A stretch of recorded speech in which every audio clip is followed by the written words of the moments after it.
আলহামদুলিল্লাহ ওয়া কাফা ওয়া সালামুন আলা ইবাদিহিল্লাযীনা ইসতাফা আম্মা বা'দ فأعوذ بالله من الشيطان الرجيم بسم الله الرحمن الرحيم ولا تقربوا الفواحش ما ظهر منها وما بطن ولا تقتلوا النفس التي حرم الله إلا بالحق صدق الله العظيم আন্নাদি ছাত্র পরিষদ কর্তৃক আয়োজিত আজকের এই বার্ষিক হাফলা সম্মানিত সভাপতি ও ন্যায়ের কলম হাতে সংরক্ষিত বিজ্ঞ বিচারক মণ্ডলী, আমার সামনে উপবিষ্ট বাংলার দূরদূরান্ত থেকে আগত এক ঝাঁক ইলম পিপাসক ছাত্র ভাইয়েরা, সকলকে আমার অন্তরের অন্তঃস্থল থেকে জানাই আন্তরিক মুবারক ও শুভেচ্ছা।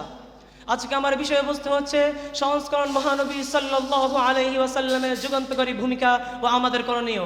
আল্লাহ চাহিতে উক্ত বিষয়ের উপর সংক্ষিপ্ত আলোকপাত করার চেষ্টা করব ইনশাআল্লাহ।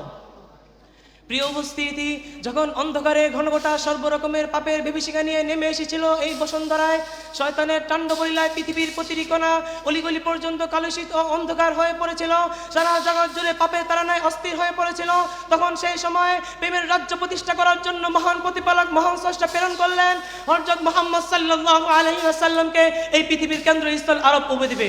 প্রিয় উপস্থিতি, হযরত রাসূল আকরাম সাল্লাল্লাহু আলাইহি ওয়াসাল্লাম এই নবুয়তের দায়িত্ব পালন করতে গিয়ে বহুবিধ সমস্যার সম্মুখীন হয়েছেন। এই নবুয়তের দায়িত্ব যদি হযরত ঈসা আলাইহিস সালামের মতো শুধু তাবলীগ করাই হতো, কিংবা হযরত মুসা আলাইহিস সালামের মতো শিশু সম্প্রদায়কে মিশর থেকে অন্যত্র সরিয়ে নেওয়ার মতো হতো, তাহলে আর কোনো অসুবিধা ছিল না।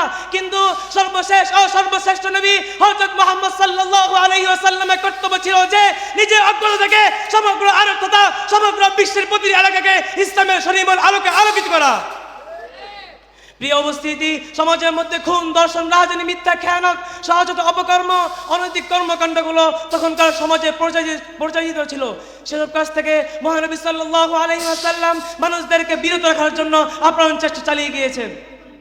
প্রিয় উপস্থিতি, আজ আমরা সেই ইতিহাসের দিকে তাকাই কিভাবে মহানবী সাল্লাল্লাহু আলাইহি ওয়াসাল্লাম সমাজ সংস্কার করছে।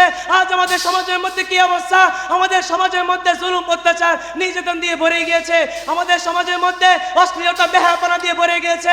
আমরা যদি এই সমাজকে নতুনভাবে সংস্কার করতে চাই, আমরা যদি এই সমাজকে নতুনভাবে ইসলাহ করতে চাই, তাহলে আমাদের করণীয় হচ্ছে সমাজের মানুষদেরকে সৎ কাজে আদেশ দেওয়া এবং অসৎ কাজকে নিষেধ করা এবং এই সমাজকে ন্যায় ও ইনসাফের আদর্শ সমাজ করা।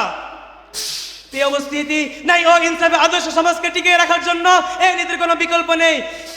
এই কাজের গুরুত্ব লাভ সম্পর্কে এক হাতে আল্লাহ তাআলা ইরশাদ করেন, ওয়ালতাকুম মিনকুম উম্মাতুন ইয়াদউনা ইলাল খায়রি ওয়া ইয়ামুরুনা বিল মা'রুফি ওয়া ইয়ানহাউনা আনিল মুনকার ওয়া উলাইকা হুমুল মুফলিহুন। তোমাদের মধ্যে এমন একটি দল থাকে যারা মানুষদেরকে সৎ কাজে আদেশ করে, অসৎ কাজ থেকে নিষেধ করে এবং মানুষদেরকে কল্যাণের দিকে রাখে, এবং ওই সকল লোকেরা হবে সফল কাম। প্রিয় উপস্থিতি, এই কাজকে আমাদেরই চালিয়ে যেতে হবে। ওলামায়ে কেরামদের সঙ্গ থেকে মুসলমানদের নির্লস ও নিঃস্বার্থভাবে এই কাজকে চালিয়ে যেতে হবে, তবে সত্য থেকে মিথ্যা এবং জুলুম থেকে ইনসাফ, হক বাতিল বিরত থাকবে।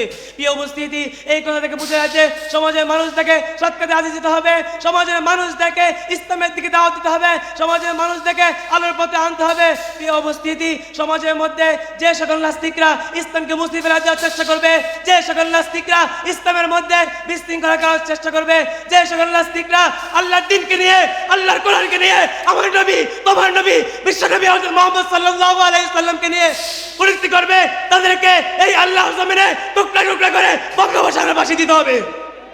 প্রিয় উপস্থিতি, তাহলে সমাজের মধ্যে আর কোনো রকমের বিশৃঙ্খলা সৃষ্টি হবে না, সমাজের মধ্যে আর কোনো রকমের বেদনা সৃষ্টি হবে না। ইসলামের প্রত্যেকটি অসম্ভব কাজগুলো আমাদের পক্ষে করা সম্ভব হবে ইনশাআল্লাহ। এই বলে আমার সংক্ষিপ্ত বক্তব্য শেষ করছি। ওয়া আখিরু দাওয়ানা আলহামদুলিল্লাহি রাব্বিল আলামিন।